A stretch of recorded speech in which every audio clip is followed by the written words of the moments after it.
Ready to make characters. Rolling the shit. Hi. Hello, me too.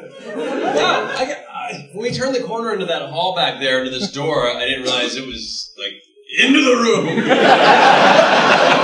That was a lot. How are you? Hi. Good. Welcome to Lexington. Hey, thank you for having me. We are really glad that you're here this weekend. I think everyone here agrees. We're glad that you're sitting here right now.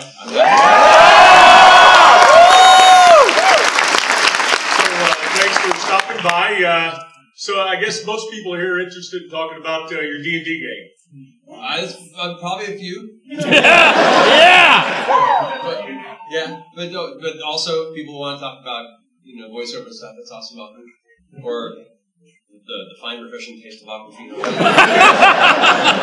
Survival. But welcome, thank you guys for coming. Seriously. Thank you for coming. Thank you. I'm near my wife's old stomping grounds growing up. Where's she from? She grew up in Mount Washington outside of Louisville. Okay. People know exactly where that is. So we appreciate it though. So how'd you get hooked up with Geek and Sundry? That was I'd done a couple of small things for them. They did a series years ago called Written by a Kid. They had children write stories, and then they would film them. There was one about a vampire Sally or something, I think it was called.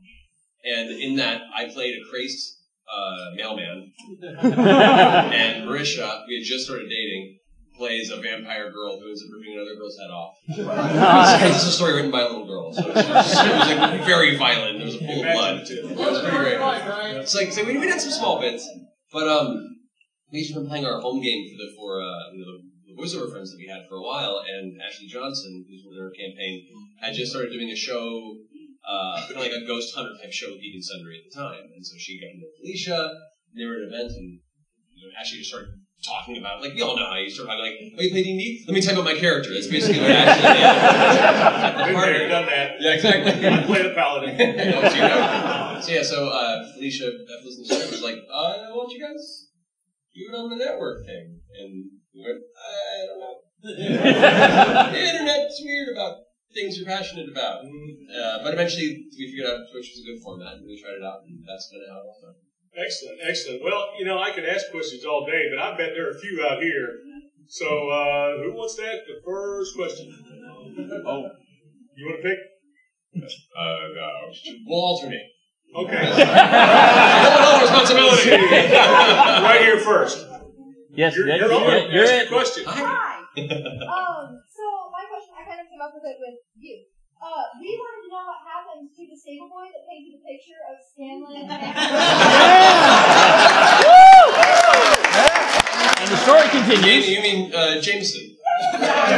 One of many Jamesons. Because sometimes when you're forced to come up with an NPC name, you just sometimes have a fallback name that you don't realize you have, but the internet realizes. And then they create a whole conspiracy theory. And I will never choose to disprove that. Roll with it, please. I think he's probably. I like to think that shortly after that happened, he began to get some notoriety as a painter, or at least decided, you know what? Let me go ahead and shoot for this a little more. And so went off and started painting other portraits, but maybe got pigeonholed as just doing landscapes on top of horses. It's a very niche market, so we never left the stable, but it's made a nice supplementary income. So. Does this kind of start into the Star Trek episodes where you think about the third engineer in the fifth episode? Kind of, yeah. I guess to that point. In a way I never expected. For those of you who are on this panel and have not heard Critical Role, I apologize. You're going to be very confused. But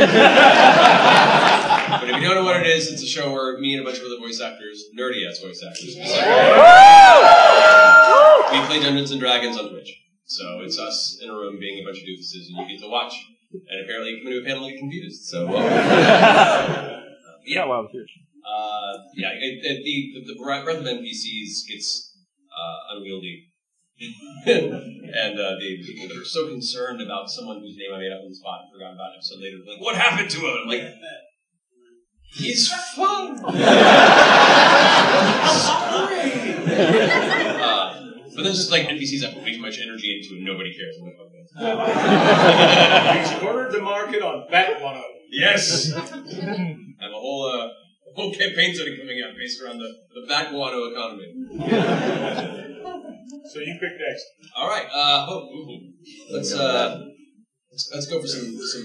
Oh, I almost said let's go for some back love, and that's gonna be great.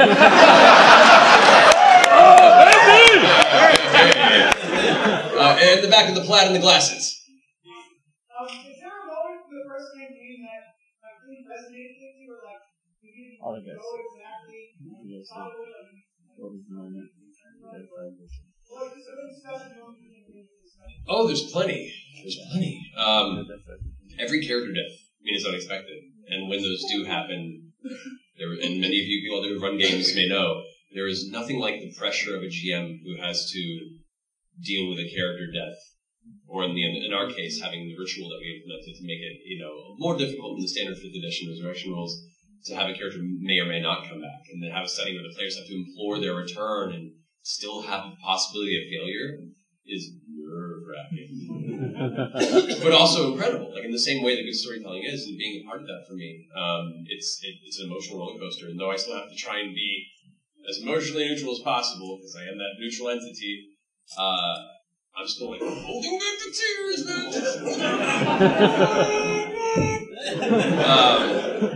So those are always very impactful. I mean, the whole Vax arc, the whole ship. Ever since the Tomb of the Raven Queen, outside of Vasselheim, and the very different direction the story took from that point. None of us had been that, and seeing where it went just was where the natural story goes. And yeah, like there could have been a lot of different ways I could have decided as a storyteller to make it happier or to make it work out okay in some cases. In the long run, no, this story didn't allow it.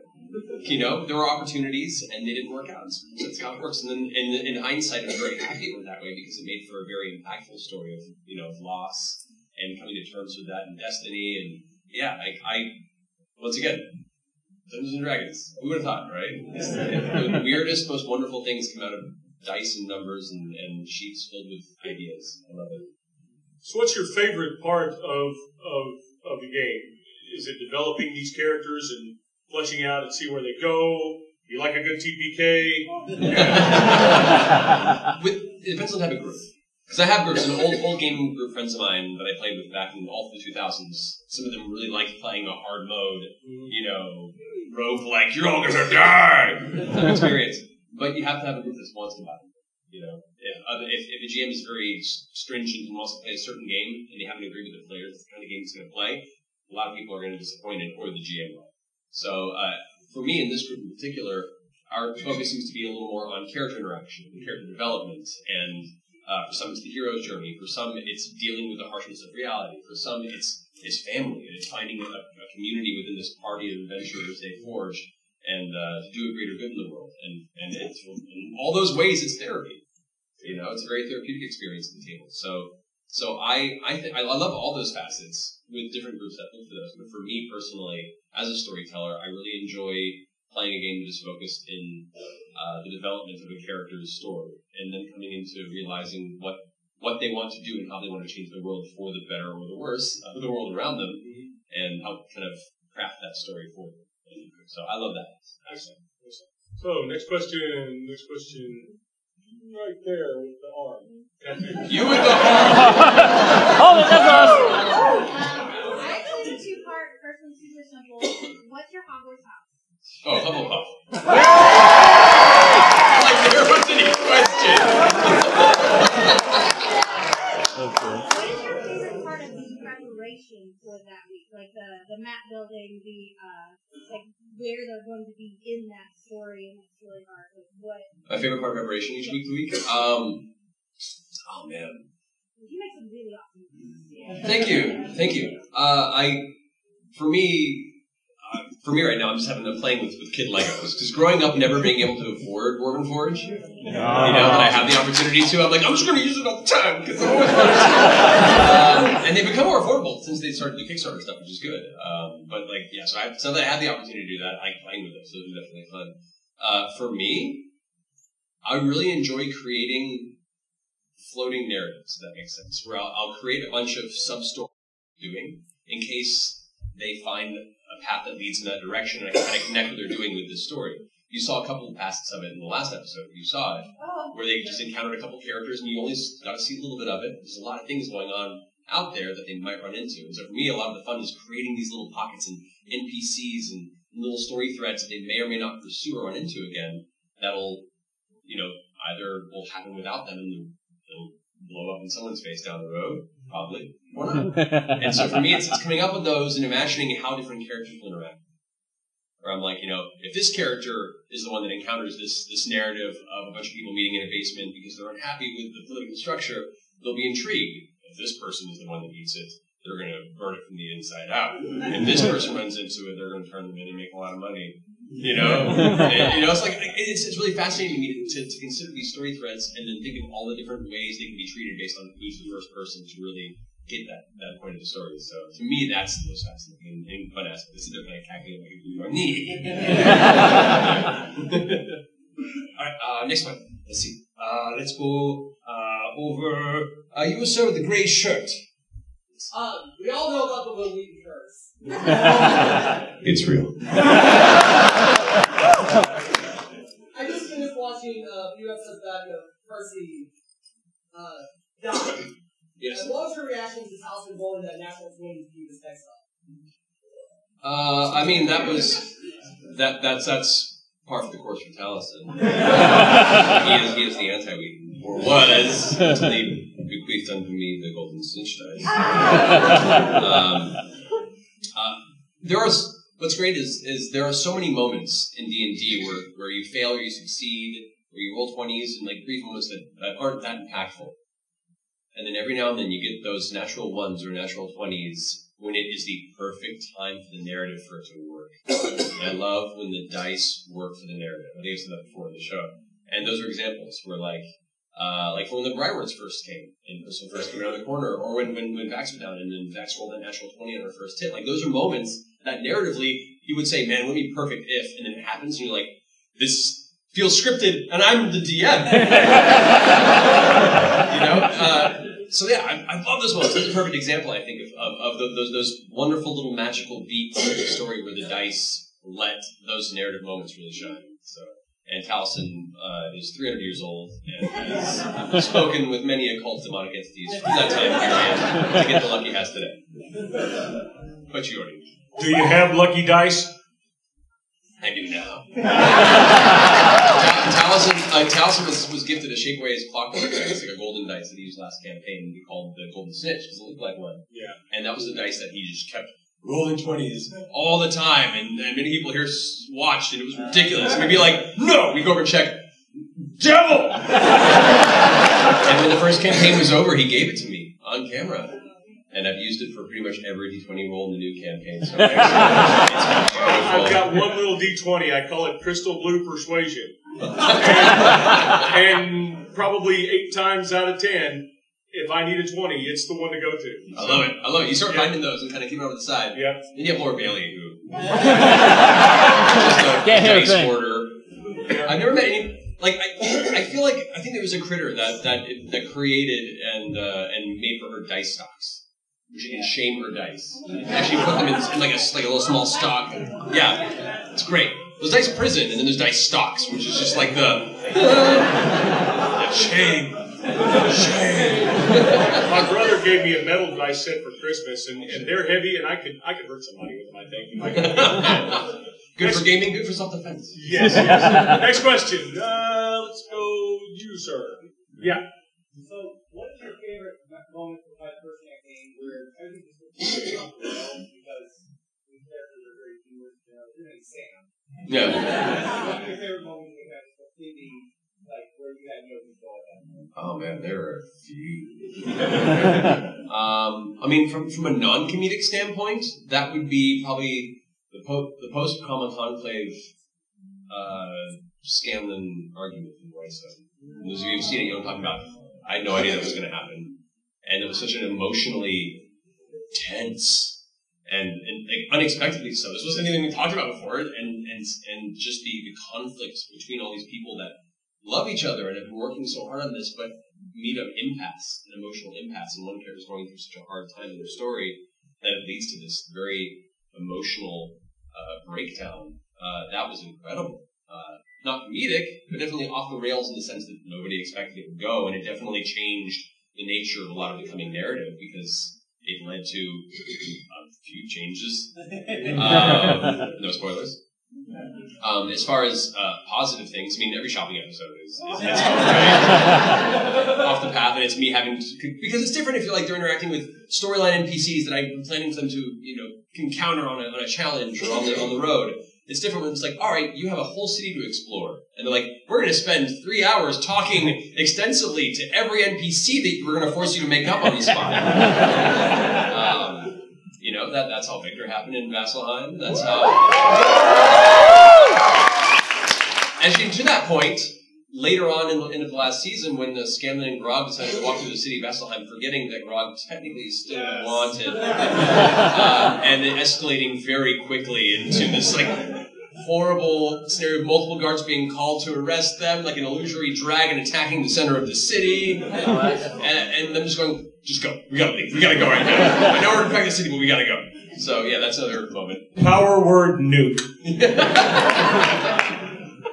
That's the player triggered TPK. Maybe. Yeah, that was an old one. I've been gaming a long time myself. My current gaming group, we started playing in the early 90s, and we still meet fairly regularly on Saturday nights. I played last weekend. What did we play?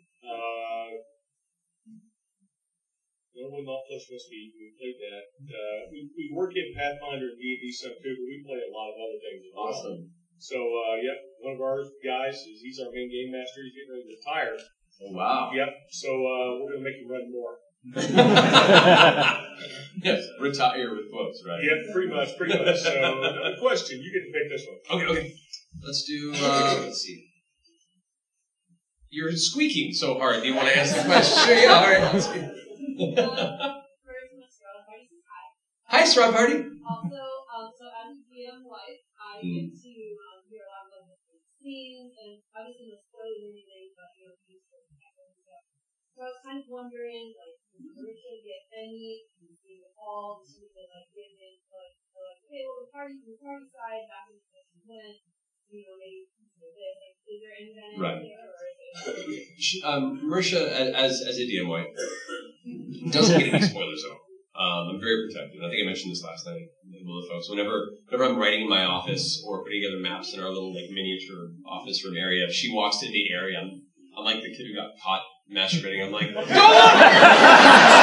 you doing? Close the door! It's not what you think.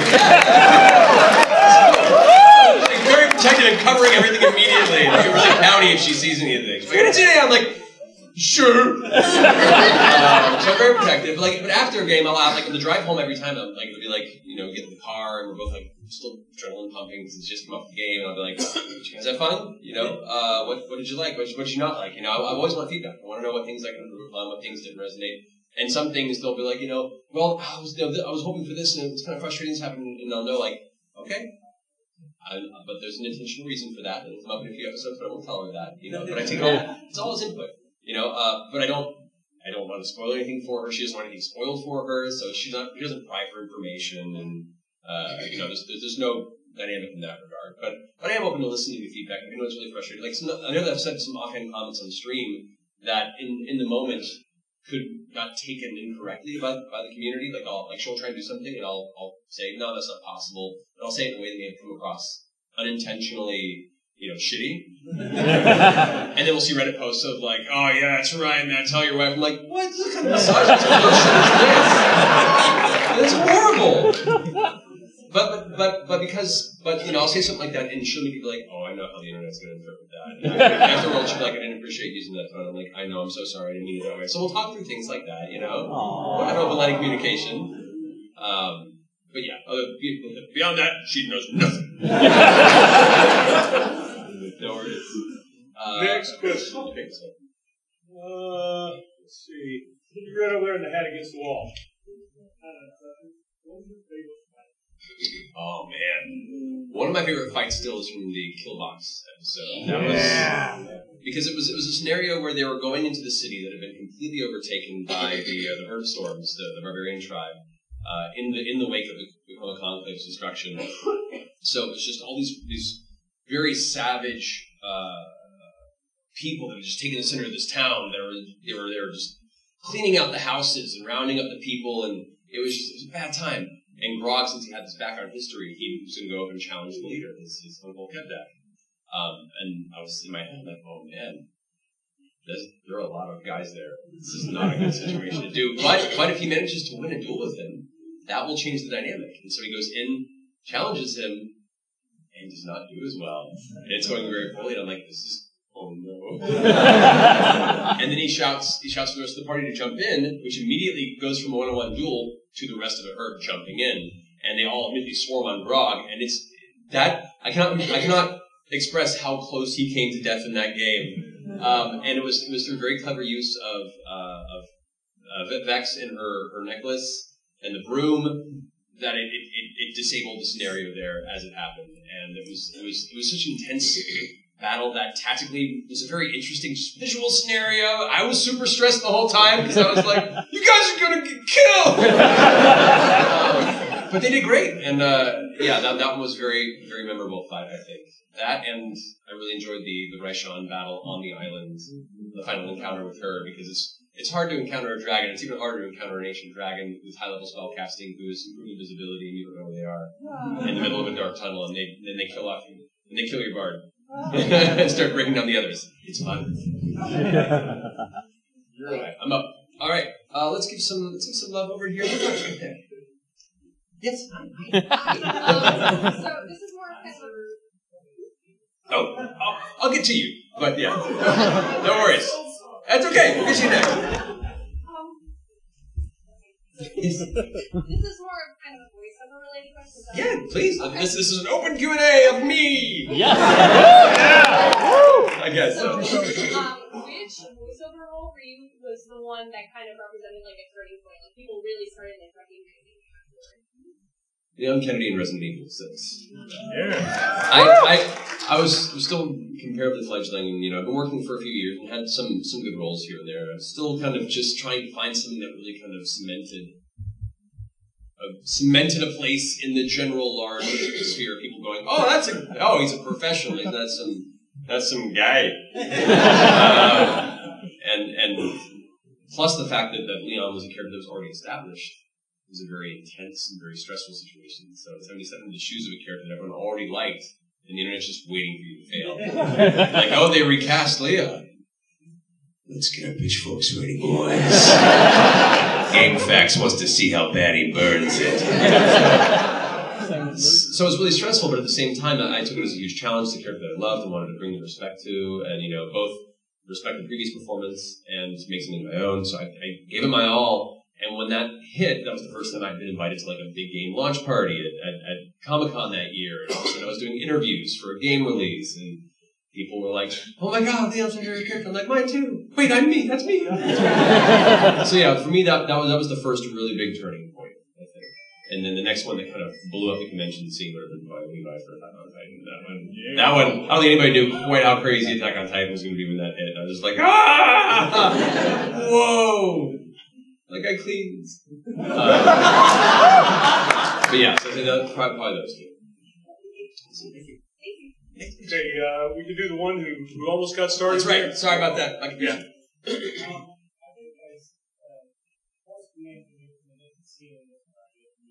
Please do. That's what they're there for. It's open source.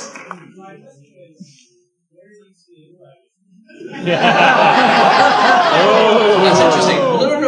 It's a good point. I don't know.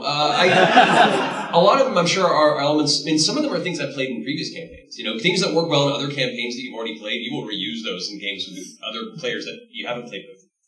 Like there are puzzles and things I've used with Vox Machina that I've used in old campaigns back in the day. I've had elements from having GMs and DMs that I played with growing up, and I've taken cool elements they did in their campaigns and incorporated them and made them my own. There are films and shows, I'm sure that influence. But like I guess because I'm kind of writing in a vacuum for when I'm creating my games. It's less of like me intentionally stealing a direct thing from something I saw, and more just a lot of things coming together and me taking inspiration from that and putting it in there. And if I were to look back on it, I'd be like, oh, I totally stole it from this thing. But in the moment, I don't think about that. You know, it's unintentional plagiarism, I guess. But like a whole host of inspirations. Other gamers I've played with, other streams, other great people that run great streams, and the High Rollers guys. Mark Hughes is amazing. Of course, Chris Perkins is just an incredible person. So like all these people inspire me. So I don't say I can't think of anything that I've directly ripped from them, but I'm sure if I look back, I can see there are a number that probably are that I didn't in the moment realize it was. But yeah, please steal ideas from other good people. I had one once. A friend of mine actually introduced the Infinity Gems into his D&D game. I was playing a halfling wizard at the time. I had gotten the gem, and we were fighting a demon prince, Razan or something like that. Right. And I said, "What happens if I would have used the gem to will him out of existence?" He said, "Okay, 5 or less on a D20." I rolled a 3. The demon disappeared. The campaign ended for the night. Because he didn't know where to go. Okay. I bet it was a lot of fun until Thanos showed up. Back against the wall. Yeah, with the red hair. You. Yes, ma'am. My friends are special years right now. Never. We're starting a new campaign with one of my friends, and my character is a halfling monster boy. What would be your advice to like really getting into your character and making the best of my own? That's a very good question. Well, it depends. There are ways you can talk with your DM to offset the penalties of the blind status if it's something that you feel is really going to be detrimental to you playing an effective monk. We recently had a guest character on the new campaign, Shikasta. They made Kari Payton, who I think is here. No, it's Heather Benson again. He's amazing. But he wanted to make a blind character, a blind cleric. So we worked out how it would work was he would be a human. We want to play a human as well, and there's a human variant which gives you feet. Then you can take the magical magic initiate. Thank you.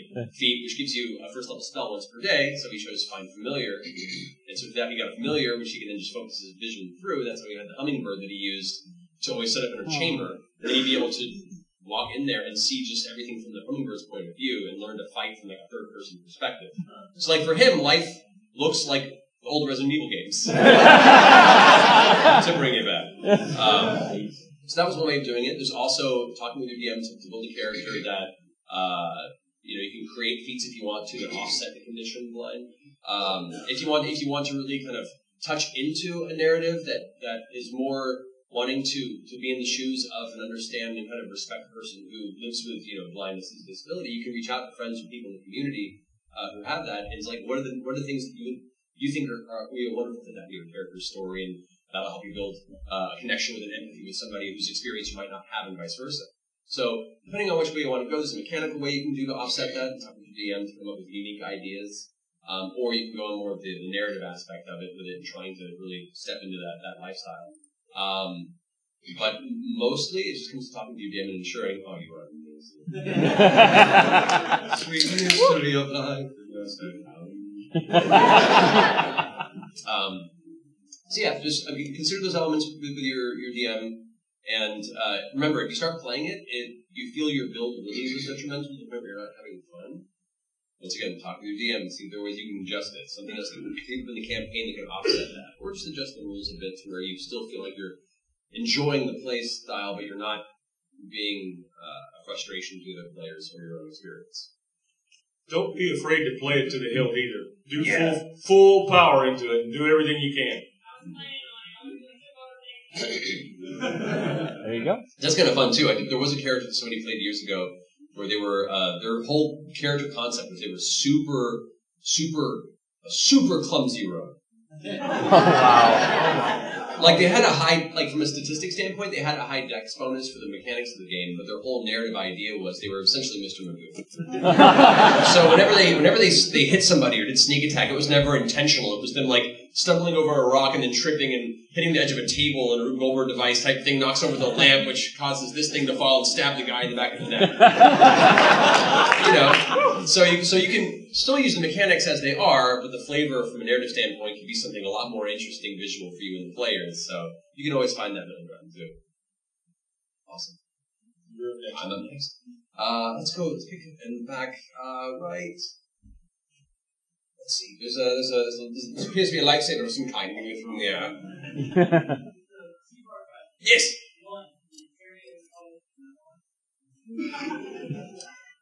I don't know, did he? we're playing in a Wild Milk campaign 20 years later. I don't want to spoil anything. But there are things in the world that people may come across depending on where they go. Second question. We'll have to see if that ever comes up. You've come across an ancient tome. No one knows where it came from. Next question. It's actually called Ancient Tome. Not very thoughtful. Yeah. Back against the wall, the black looks like a hoodie or jacket. There you go. Yeah.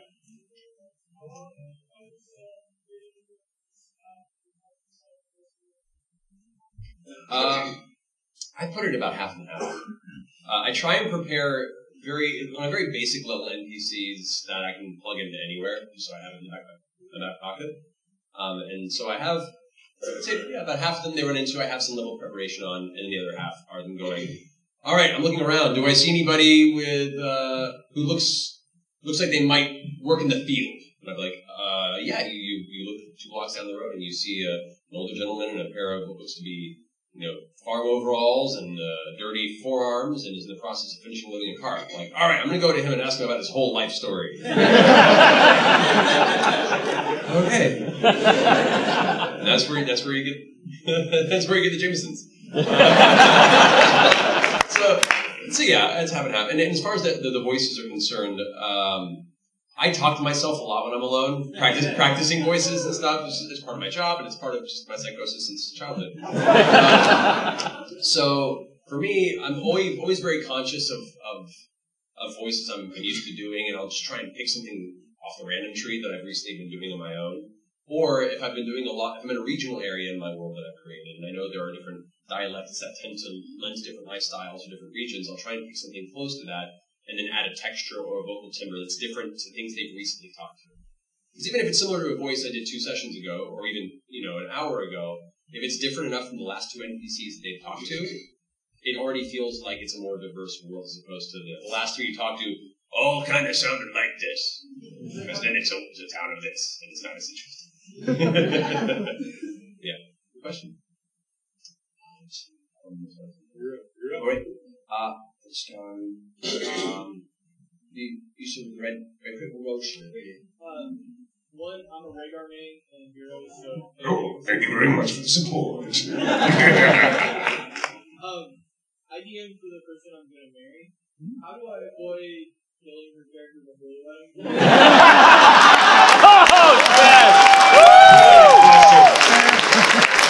Oh, I know this question very well. I myself was recently married in October. And What day? 21st. Okay, my anniversary is October the 12th, so. No, that's awesome. October, guys. October, yeah. But we got married 2 weeks after the campaign ended, and we got engaged the year before, so we had an entire year of us playing in high level campaign with her druid, sometimes turning into a goldfish. Which was They were fine, they were basically guys. They were basically guys anyway, they were fine. So yeah, it's a stressful thing. But also, we've had very long conversations about that. I've been very, very careful to make sure she understands, and she's been really, I understand that I can't protect your character for the sake of the story. If it works out that way, it is. And, understand that if it ever does happen, we're going to treat it respectfully. We'll give your character proper exit, and take that as a moment to be excited about the next character story you get to bring into it.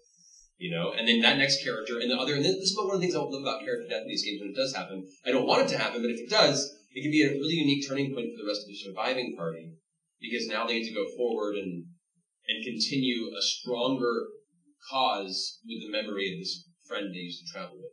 And there's nothing more impactful than going towards like a final battle in a campaign, and as all of your friends look together, and in that moment, remember a number of the friends they've lost, and shout their names at the top of their lungs as they charge into that final fray. Like that is just I was going to say get one of the party members in your group to do it, so that way you're off the hook. Just take care of it now, so you don't have to worry about it. Yeah. $20 if you take her out. And if you do play a game where you're like, because this thing too, character death isn't always fun for some games. For some players, it's fine. For some players, they might be like, oh, but then it works out okay. Some players genuinely, like, for them it's not fun to spend years investing in a character and have them taken away because of a bad roll against a kobold king. Like that sounds dumb. So in that case, there's always the opportunity of coming up with narrative elements for returning. Maybe they meet something on the other side that they have to make a deal with to return. Maybe the rest of the party then has to go on an adventure to try and recover their soul in a classic, Greek tale type narrative. Maybe, right? Or maybe their soul gets bound and now is an intelligent weapon. While the character's gone, they're still present in the campaign as now an artifact the party has to deal with. When the new character comes in and maybe has to wield their old character.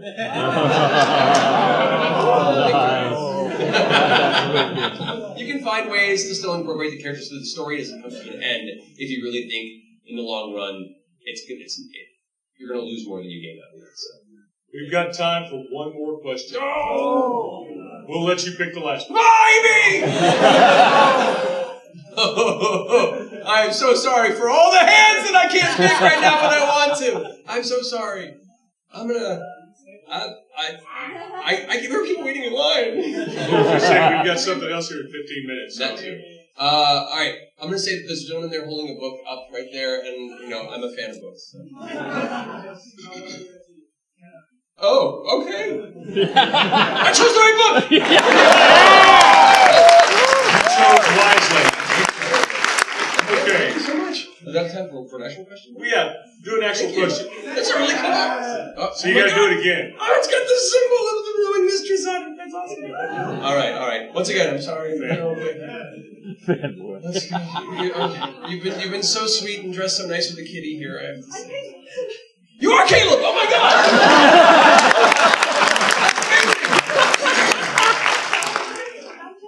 I did True Dungeon for the first time at Gen Con this past year. That's great. I would die. Because I usually am the character that takes the person to the party. Oh, fantastic. But you guys should definitely talk to Lori Martin and really get my story. She is one of the owners of True Dungeon. Oh, great. We're doing the Cat and Office storyline right now. Yeah, well, had him in your game before. Yeah. Well, he dragged me and Mercer and Liam through True Dungeon at last Gen Con because it was his story. We were at a Logic concert down the road, and it's like, everyone just hop into this concert. We get this text, want to go play True Dungeon with Patrick Rockfist? Like, sorry guys, I gotta leave this amazing concert with a bunch of young people to go be in a dungeon LARP with a guy in a long beard. I love it! Definitely. Awesome. Well, I still got all my tokens from last year, so I got some extra items I can get. Thank you. I think that's probably, maybe we can do one more. Squeeze one more. One more. You're amazing. Thank you. Okay. You can't. I'm so sorry for all of you who aren't dressed as May. We should have done this as an auction. We could have made some money. You're dressed as May. You look amazing. I'm playing favorites here. Okay, no. Here, don't get angry at me. She happens to be a friend of mine.